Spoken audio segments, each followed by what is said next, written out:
Hello cinema lovers, কি অবস্থা সবার? আশা করছি সবাই ভালো এবং সুস্থ আছেন এবং আমাদের চ্যানেলকে সাবস্ক্রাইব করে আমাদের সাথেই আছেন। আর আপনার জন্য নিয়ে এলাম আজকে আরো একটি দুর্দান্ত সিনেমার ঘটনা। তো চলুন শুরু করা যাক।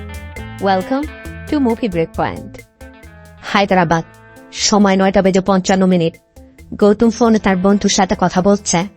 মূলত গৌতম যাচ্ছে এখান থেকে বেঙ্গালুরুতে গিয়ে বেঙ্গালুরু এয়ারপোর্ট থেকে ইউএসএ যাবে। গৌতমের বন্ধু বলছিল, তুই খামাখা 500 কিলোমিটার ড্রাইভ করে এখানে কেন আসবি? শুধু হায়দ্রাবাদ থেকে ইউএস চলে যা। তারপরও গৌতম বলে, আসলে আমার কলিগরা সবাই বেঙ্গালুরু থেকে যাবে। তাই কথা বলতে বলতে গৌতম একটি সুটকেস নিয়ে নিজের পার্সোনাল কার নিয়ে বেরিয়ে পড়ে। গৌতম প্রথমে পেট্রোল পাম্প থেকে পেট্রোল নেয়। এরপর শহর থেকে একটু দূরে যেতেই হাইওয়ে থেকে পাশে একটি রাস্তা ধরে নির্জন একটি জায়গায় এসে কার থামায়। এরপর গৌতম কারের পিছে থাকা তার সুটকেসটি নামিয়ে সুটকেসে পেট্রোল ঢেলে আগুন ধরিয়ে দেয়। তবে গৌতম কেন এটা করল তা আস্তে আস্তে জানা যাবে। সারা রাত জ্বলতে জ্বলতে সকাল পর্যন্ত সব ছাই হয়ে গেছে। গৌতম এখনো দাঁড়িয়ে পাশে একটি ছোট্ট মন্দির। গৌতম হাঁটু গেড়ে বসে ওই ছাইয়ের ভিতর হাত দিতেই একটু মঙ্গলসূত্রের লকেট বেরিয়ে আসে, যা দেখে গৌতম হাউমাউ করে কাঁপতে শুরু করে। এর মধ্যে পুলিশ এসে গৌতমকে অ্যারেস্ট করে নিয়ে যায়। এরপর সিন চলে যায় নরসিংদী পুলিশ স্টেশনে। ইনি হচ্ছেন এসিপি শ্রদ্ধা। শ্রদ্ধা এসেই জানতে চায় ওদের মাঝে কোনো লিঙ্ক পাওয়া গেছে। এসআই জানা পাওয়া গেছে। এরপর এসআই শ্রদ্ধাকে দুজন সিকিউরিটির কাছে নিয়ে যায়। শ্রদ্ধা এই সিকিউরিটিদের কাছে জানতে চায় যে কি ঘটেছিল, আমাকে খুলে বলো। একজন বলে, ম্যাডাম, রোজ ডিউটি থেকে যাওয়ার আগে আমার বিড়ি খাওয়ার অভ্যাস। গতদিনও তাই করছিলাম। হঠাৎ অ্যাপার্টমেন্ট থেকে কিছু পড়ার শব্দ পাই, তাই আমি দ্রুত গিয়েই দেখি রক্তাক্ত অবস্থায় পড়ে আছে। আমি সাথে সাথে অ্যাপার্টমেন্টের প্রেসিডেন্টকে কল করি। এরপর পুলিশকে জানালে সকাল নাগাদ সবাই এসে পড়ে। এরপর সেখানে কি কি হয়েছিল সিকিউরিটি সব বলতে থাকে। সিকিউরিটির জবানবন্দি নিয়ে শ্রদ্ধা গৌতমকে জিজ্ঞাসাবাদ শুরু করে। শ্রদ্ধা বলছিল, তুমি বেঙ্গালুরুতে থাকা অবস্থায় তোমার ওয়াইফ বাসা থেকে মিসিং হয়েছে। এই মর্মে তুমি অনলাইনে কমপ্লেন করেছ, অথচ তুমি নিজেই তোমার ওয়াইফকে ফ্ল্যাটের মধ্যে মেরে সুটকেসে করে 120 কিলোমিটার দূরে বেঙ্গালুরু হাইওয়েতে নিয়ে পুড়িয়ে দিয়েছ। এখন বলো, কেন কিভাবে তোমার স্ত্রীকে মেরেছ? গৌতম প্রথমেই গতদিনের কথা কল্পনা করে, যখন গৌতমের স্ত্রীর বডিটি বেডে পড়েছিল আর গৌতম রুমের বাইরে দাঁড়িয়ে। গৌতম বলে, 6 বছর হলো আমি চাকরিতে যোগদান করেছি। প্রথম বছর চাকরির কাজের প্রেসারই কেড়ে যায়। এরপর পরিবার থেকে বিয়ের জন্য প্রেসার দিতে শুরু করে। একদিন আমার পরিবার আর্জেন্ট আমাকে বাড়িতে ডাকে। কি জন্য ডেকেছে প্রশ্ন করার আগেই তারা আমাকে একটি সিচুয়েশনে ফেলে দেয়। সিন পাস্টে গৌতমের পরিবার গৌতমের কাজিন সন্ধ্যার সাথে তার বিয়ে ঠিক করেছে। গৌতমেরও কি করার, এদিকে সন্ধ্যা আগে থেকেই গৌতমকে ভালোবাসে, তাই পরিবারের সবার সম্মতিতে তাদের বিয়েটা হয়।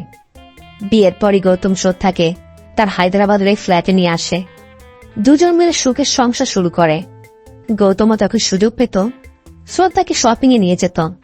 শ্রদ্ধার আবার 5 স্টার চকলেট খুবই পছন্দ, এই জন্য সুযোগ পেলেই সে বক্স ধরে কিনে নিয়ে আসত। গৌতম আর সন্ধ্যা খুব আনন্দে দিন কাটাচ্ছিল। হঠাৎ এর মধ্যেই গৌতমের কোম্পানিতে গৌতম প্রমোশন পায়।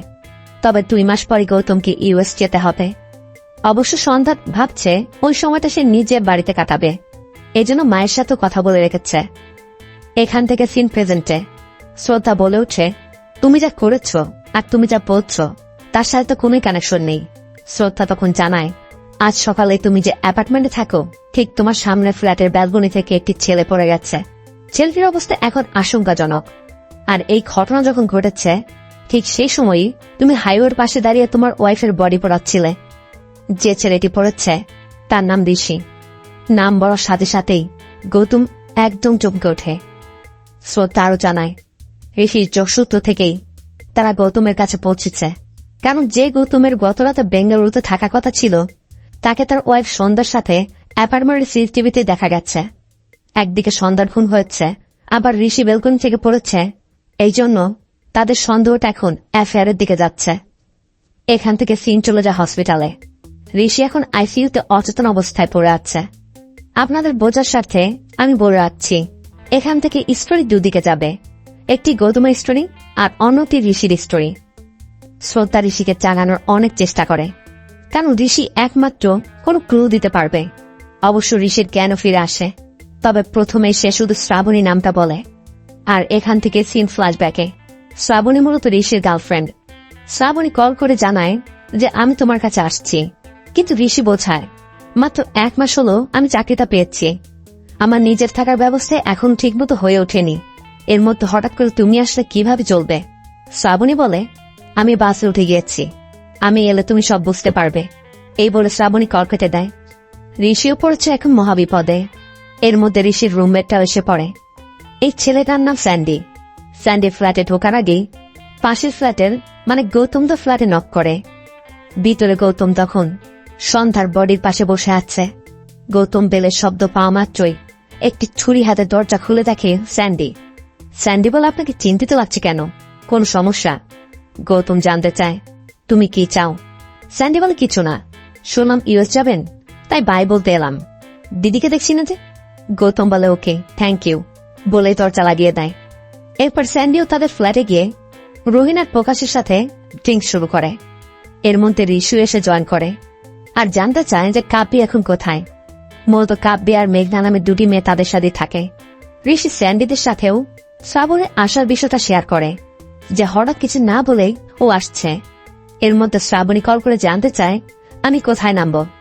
ঋষি বলে দেয় তুমি বাস স্ট্যান্ডে নামো, আমি গিয়ে তোমাকে নিয়ে আসবো।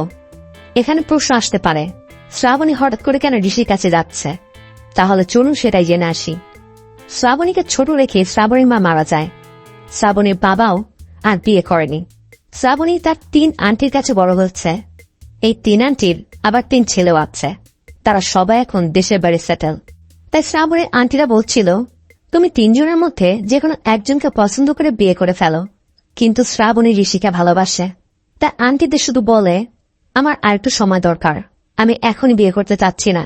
তবে শ্রাবণী তার বাবাকে ঋষির কথা জানালে শ্রাবণীর বাবা তাকে বোঝায় দেখো মা, ওরা ওদের ভাইকে ভালোবাসে বলে সেই ভালোবাসা তোমার উপরও এসেছে। ওরা তোমার জন্য কত কি করেছে, শুধুমাত্র একটি ছেলের জন্য পরিবারের লোকেদের কষ্ট দিও না। শ্রাবণীও বুঝতে পারে তার বাবা কি বোঝাচ্ছে, তাই শ্রাবণী বাবার এই কথার পরই বাড়ি ছেড়ে ঋষির কাছে চলে যাচ্ছে। এদিকে ঋষির মা ঋষিকে কল করে জানায় যে শ্রাবণীর বাবা এসেছিল। শ্রাবণীর বাবা মূলত ঋষির মাকে বোঝাতে এসেছিল। সে ঋষির মাকে সবকিছু খুলে বলে যে মেয়েটা ছোট থাকা অবস্থায় মা মারা গেছে। আমার তখন বিয়ের বয়স থাকতেও আমি বিয়ে করিনি, কারণ আমার 3 বোন ওকে লালন পালন করছিল। এখন ওদের বয়সটা যেমন, ওদেরকে কিছু বললে ওরা বুঝতে পারবে না। তাই আপনি আপনার ছেলের সাথে একবার কথা বলেই দেখুন, ওকে একটু বোঝান। তারপরও যদি ওরা না বুঝে তাহলে আর কি করার। এই বলে শ্রাবণীর বাবা চলে যায়। মূলত ঋষির মা এতদিন কিছুই জানত না, কারণ ঋষি তার মাকে কিছুই জানায়নি। ঋষি তার মাকে শুধু বোঝায় যে শ্রাবণী আমাকে না বলে আসছে, তুমি সব নিয়ে চিন্তা করো না, আমি পরে তোমাকে সব বুঝিয়ে বলবো। মায়ের ফোন রেখে ঋষি বের হচ্ছিল। স্যান্ডি জানতে চায় কোথায় যাচ্ছিস। ঋষি বলে পাশের ফ্ল্যাটে, ওই গৌতমার সন্ধ্যাদের ফ্ল্যাটে। সন্ধ্যা নাগাদ শ্রাবণী এসে পড়বে। তাদেরকে বলে যদি 2 দিনের জন্য তাদের ফ্ল্যাটে শ্রাবণীকে থাকার ব্যবস্থা করতে পারি। এরপর ঋষি গৌতমদের ফ্ল্যাটে যায়। গৌতম দরজা খুললে ঋষি বলে আসলে দাদা, গ্রাম থেকে আমার বান্ধবী আসছে, আমার ফ্ল্যাটে অন্যদের সাথে ও কমফোর্টেবল হবে না। তাই সন্ধ্যা দিদিকে বলে যদি ওকে 2 দিন আপনাদের এখানে রাখা যেত। গৌতম বলে 2 দিন কেন, 2 মাস রাখো, রাতে আমি ইউএস চলে যাব, সন্ধ্যা থাকবে না, বিকেলে এসে চাবি নিয়ে যেও। শ্রাবণীর থাকার ব্যবস্থা করতে পেরে ঋষি এখন খুব খুশি। এরপর সিন প্রেজেন্টে শ্রদ্ধা হসপিটাল থেকে ফিরে আবার গৌতমকে জিজ্ঞাসাবাদ শুরু করলে গৌতম বলে ওই ফ্ল্যাটে ওঠার পর থেকে মাস যেন দিনের মতো করে পার হয়ে যাচ্ছিল, কিন্তু গত 1 মাস যাবৎ দিনগুলোকেও মাসের মতো মনে হচ্ছিল। Scene flashback. গৌতম ঘুম থেকে ওঠার পর দেখে সন্ধ্যা তার পাশে নেই। অবশ্য সকাল হয়ে গেছে। গৌতম ফ্ল্যাটের এদিক ওদিক খুঁজেও সন্ধ্যাকে পাচ্ছিল না। এদিকে সন্ধ্যাকে দেখা যায় ওয়াশরুমের মধ্যে দরজা বন্ধ করে কান্না করছে। তবে কিছুক্ষণ পর সন্ধ্যা বেরিয়ে আসে, কিন্তু সন্ধ্যা বুঝতে দিচ্ছিল না তার মধ্যে কি কাজ করছে। গৌতম অবশ্য লক্ষ্য করছিল সন্ধ্যা কেমন যেন চিন্তিত। এরপর গৌতম শাওয়ার নিতে চায়, আর শাওয়ার নিতে ওয়াশরুমের মধ্যে গিয়ে দেখতে পায় ফ্লোরে একটি ব্রেসলেট পড়ে আছে। এটা দেখার পর গৌতম কোন রকম কিছু না বলেই সোজা অফিসে চলে যায়। কিন্তু অফিসের ছাদে দাঁড়িয়ে গৌতম ভাবছে যে সন্ধ্যা এমন কেন করছে। ইদানিং সকালে চা কফি বানাচ্ছে না, দরজায় নক করলেও কয়েকবার নক করার পর অনেক সময় পর খুলছে, দেখেও না দেখার ভান করে কথা না বলে চলে যাচ্ছে। আবার মাঝে মধ্যে নিজের রুমের দরজা লক করে রাখছে। গৌতম বুঝতেই পারছে না কি হচ্ছে। অবশ্য একমাত্র বিবাহিতরাই জানে এরকম সিচুয়েশন তৈরি হলে দিন কতটা কষ্টে কাটে। আপনি না কিছু জানতে পারছেন না কিছু বুঝতে পারছেন, ভিতরে ভিতরে শুধু চিন্তা করেই যাচ্ছেন। এর মধ্যে গৌতম একদিন বাড়ি ফিরেই বেডরুমে কিছু একটা দেখতে পায়, তবে সেটা কি তা আপাতত দেখানো হয়নি। এরপর সিন চলে যায় সন্ধ্যা মারা যাওয়ার পর। গৌতম সন্ধ্যার বড়টি সুটকেসে ভরে ওই জায়গায় নিয়ে জ্বালিয়ে দিয়েছিল। গৌতমের মুখে এসব শোনার পর শ্রদ্ধা বলে, তুমি বলছো তুমি সন্ধ্যাকে পাগলের মতো ভালোবাসতে, আর শুধু সন্দেহ করে তুমি তাকে খুন করেছ? গৌতম শুধু বলে, রাম কখনো সীতাকে সন্দেহ করেনি, তারপরও তাকে সাজা দেয়া হয়েছিল। এর মধ্যে খবর পেয়ে শ্রাবণীর বাবা এবং ঋষির মা থানায় এসেছে। অন্যদিকে হসপিটাল থেকে আর্জেন্ট ডাকা হয়। এর জন্য শ্রদ্ধা দ্রুত হসপিটালে গিয়ে জানতে পারে ঋষি ডক্টরদের ট্রিটমেন্ট দিতে দিচ্ছে না। শ্রদ্ধা ঋষিকে বোঝানোর চেষ্টা করে যে তুমি এমন কেন করছো। তখন ঋষি বলে, মাত্র একটা মুহূর্ত সবকিছু শেষ করে দিল। আমি বাঁচতে চাই না, দয়া করে আমার ট্রিটমেন্ট বন্ধ করে দিন। তবে আসলে কি হয়েছিল ওই রাতে জানতে আমাদের ফ্ল্যাশব্যাকে নিয়ে যাওয়া হয়। শ্রাবণী হায়দ্রাবাদ পৌঁছানোর পর ঋষি বাসস্ট্যান্ড থেকে শ্রাবণীকে রিসিভ করে। এরপর একটি জায়গায় দাঁড়িয়ে ঋষি জানতে চায় বাড়িতে কি বলে এসেছ। শ্রাবণী জবাব দিচ্ছিল না। ঋষি বল, দেখো এটা এমন বিষয় না যে চাইলে আমার সলভ হয়ে গেল। এর জন্য আমাকে তোমার বাবার সাথে আমার মায়ের সাথে কথা বলতে হবে, সবার সাথে কথা বলে তারপর একটা ডিসিশনে আসতে হবে। তুমি তোমার বাবাকে কল করো, আমি ওনার সাথে কথা বলছি। শ্রাবণী ফোন হাতে নিয়ে দেখে তার বাবা 9 বার কল করেছিল। শ্রাবণী তাকে কল করলে শ্রাবণী বাবা জানতে চান, তুই শ্রুতির কাছে পৌঁছেছিস? অপর পাশ থেকে ঋষি বলে ওঠে, আঙ্কেল আমি ঋষি, আমি জানতাম না ও আমার কাছে আসবে। কিন্তু শ্রাবণীর বাবা বলে, আমি জানতাম ও কারোর কথা শুনবে না। যাই হোক, কাল আমি তোমার মাকে নিয়ে তোমাদের ওখানে আসছি, এসে আলোচনা করব বলে শ্রাবণীর বাবা ফোন রেখে দেয়। আর তাদের আসার কথা শোনাতে দুজনেই খুশি, কারণ তাদের সমস্যাটা সলভ হয়ে যাচ্ছে। এরপর ঋষি শ্রাবণীকে তার অ্যাপার্টমেন্টে নিয়ে যায়। ঋষি এসেই দেখে গৌতমদের ফ্ল্যাটে কেউই নেই, কারণ বেল দিল খুলছে না। এর জন্য ঋষি গৌতমকে কল করে।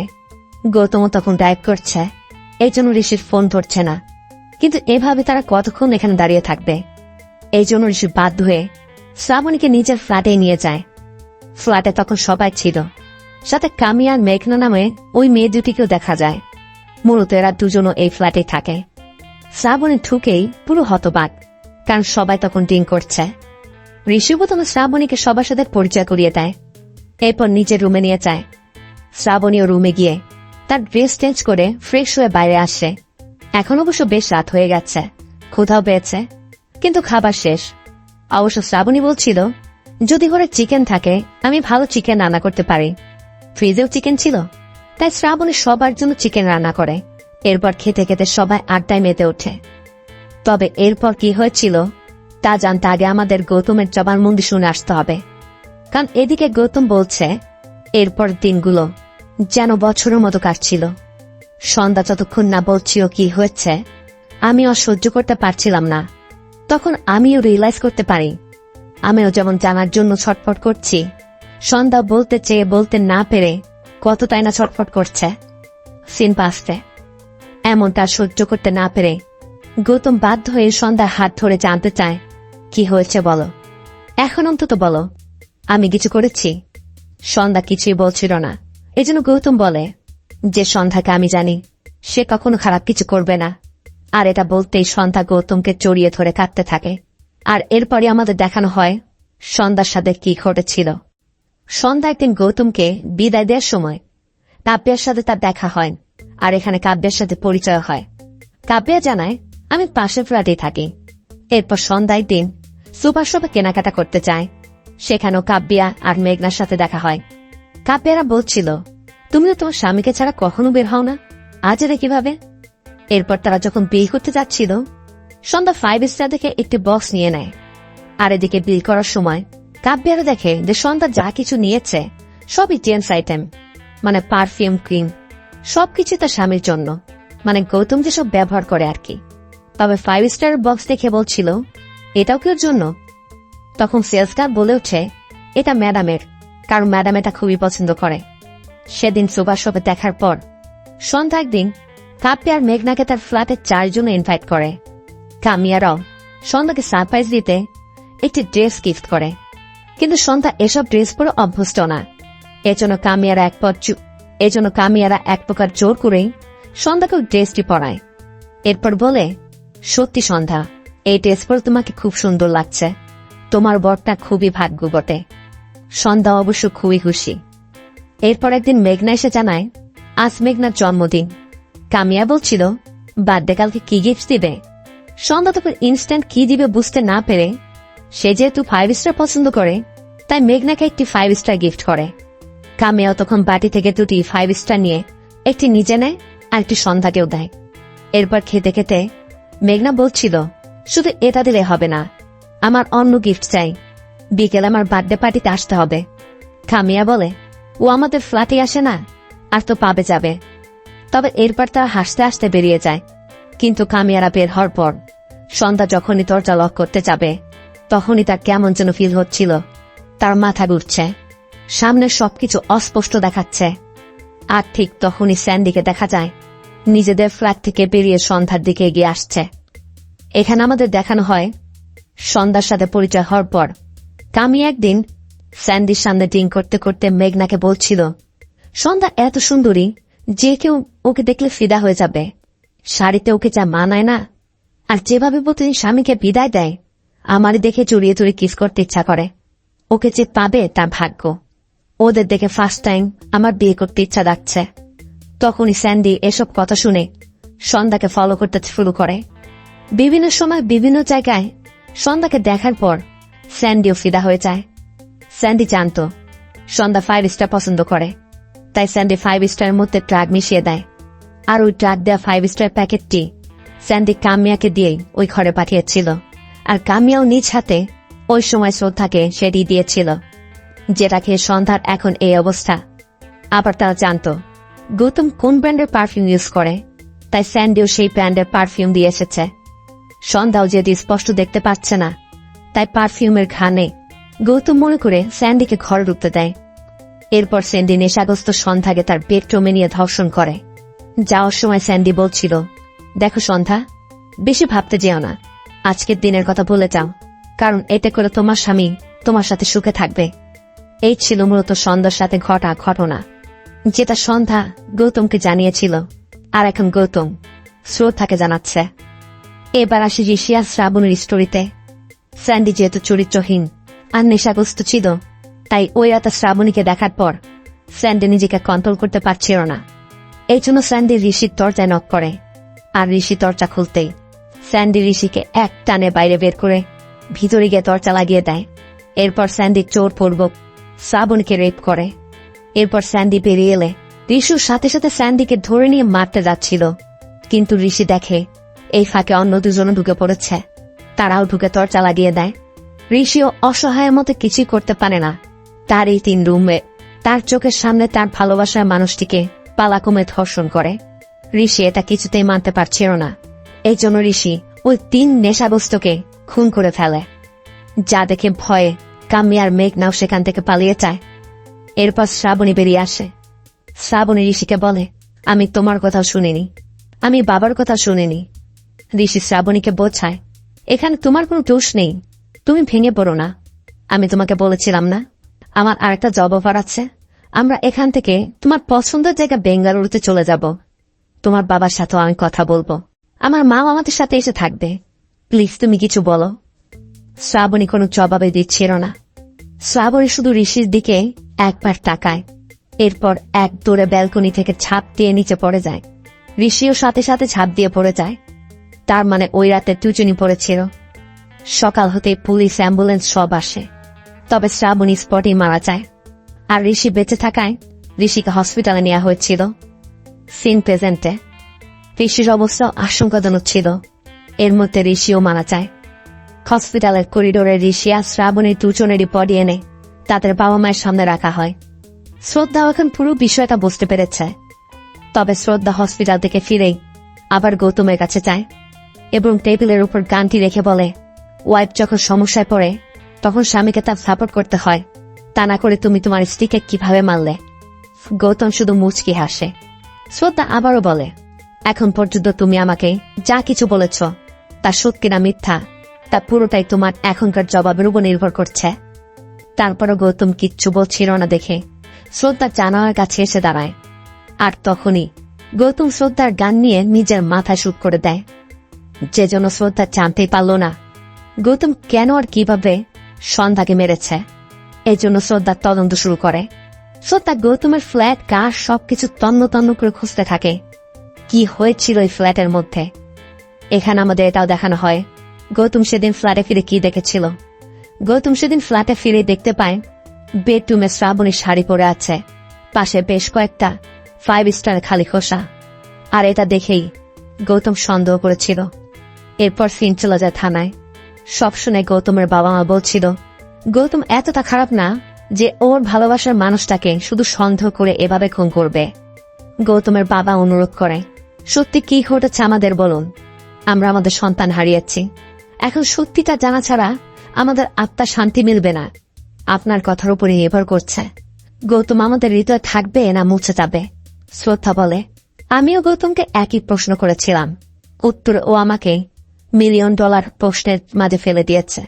এখানে আমাদের দেখানো হয় গৌতম শ্রদ্ধাকে বলেছিল রাবণ যখন সীতাকে অপহরণ করল রাম কেন সীতাকে শাস্তি দিয়েছিল, সে নিজেকেও কেন শাস্তি দিয়েছিল। আর এই প্রশ্নের জবাব খুঁজতে খুঁজতে শ্রদ্ধা ওই স্থানে গিয়ে খুঁজে পায় যেখানে গৌতম শ্রাবণীর বডিটি পুড়িয়েছিল। শ্রদ্ধার চোখ পড়ে ছোট্ট মন্দিরের দিকে যেখানে মূর্তির পিছে একটি কাগজ রাখা ছিল। শ্রদ্ধা হাতে নিয়ে বুঝতে পারে এটি শ্রাবণীর লেখা চিঠি, যেখানে শ্রাবণী লিখেছে, আমি ভয় পাচ্ছি গো, আমি ভয় পাচ্ছি। আমি এই ভেবে ভয় পাচ্ছি না যে আমার সাথে কি হয়েছে বা সামনে কি হবে। তুমি আমার স্তব্ধতা সহ্য করতে পারছো না, কিন্তু যেভাবে আমার সত্যটা সহ্য করছো সেটা তোমার ভালোবাসা। আমি এখন বুঝতে পারছি ভালোবাসা কতটা বড় হয়। তোমার ভালোবাসা প্রতি মুহূর্তে আমাকে প্রোটেক্ট করছে, আর আমি তোমার এই ভালোবাসারই ভয় পাচ্ছি। তুমি আমাকে বলেছ আমরা দূরে কোথাও চলে যাব। আমি যদি বাইরের কাউকে ভয় করতাম তাহলে দূরে গিয়ে সব ভুলে বসবাস করতাম, কিন্তু আমি তোমার ভালোবাসার ভয় পাচ্ছি। আমি ভয় পাচ্ছি আমার প্রতি তোমার ভালোবাসা নষ্ট হয়ে না যায়। তুমি আমার সবকিছু, কিন্তু এই একটি বিষয়ে আমি স্বার্থপর হতে বাধ্য হচ্ছি। আমি জানি আত্মহনন কাপুরুষের কাজ, তারপরও এখন এটাই আমার সমস্যা সমাধানের একমাত্র উপায়। আমাকে তুমি ক্ষমা করো। তোমার কাছে আমার একটি অনুরোধ আছে, কেউ যেন আমার মৃত্যুর বিষয়ে কিছু জানতে না পারে, এমনকি আমাদের পরিবারও না। আর এটা আমার শেষ ইচ্ছা না, তোমার কাছে চাওয়া আমার প্রথম ইচ্ছা। মূলত এই চিঠি লিখেই শ্রাবণী আত্মহনন করেছিল। আর এই চিঠিটা পাওয়ার পরই গৌতম শ্রাবণীর কথা রাখতে, মৃত্যুটাকে লুকাতে এখানে এনে পুড়িয়ে দিয়েছে।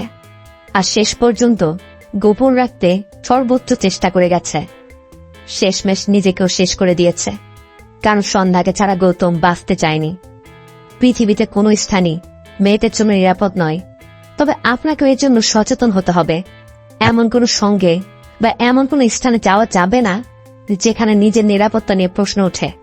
আর যারা বাসা নিয়ে থাকেন তাদের বাসা ভাড়া নেওয়ার আগে যাচাই করে নিতে হবে আশেপাশে কারা থাকে, জায়গাটা কেমন, আপনার বা আপনার পরিবারের জন্য কতটা নিরাপদ। মুভিটি কেমন লাগলো কমেন্টে জানাবেন।